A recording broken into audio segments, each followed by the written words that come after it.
And so I'm writing this book because I keep getting these emails from people who are pretty smart people in the game industry, and they say, well, how exactly, should I set up this currency?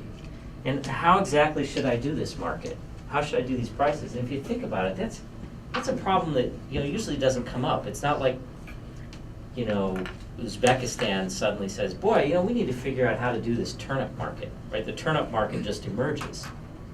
So most of economics, most of social science has been involved in political science, anthropology, of looking at things that are already there. And it changes your perspective on a particular research area when you have to say, there's nothing there, but people want something, what would we put there?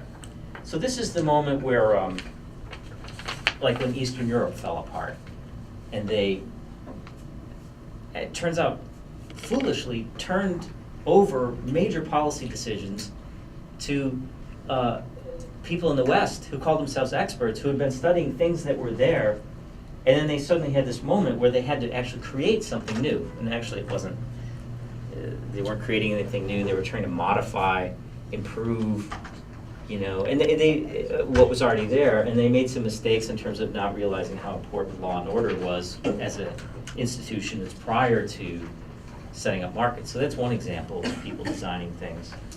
And another are the constitutional moments that happen from time to time, right, where there's a new state that's founded. And then they say, well, what kind of a political system should we have? What should we do here? And so political scientists have from time to time been brought into this design moment. Well, I think those kinds of problems are now becoming really common. Right? Anybody who designs a social media network is facing a series of problems that's on the boundary between governance and anthropology. It's both what kind of laws are we going to have and what kind of culture do we want to promote.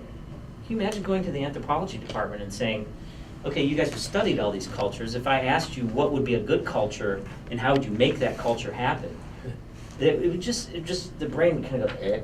And so that's sort of what's been happening to me, as I've been thinking about game economies and stuff like that.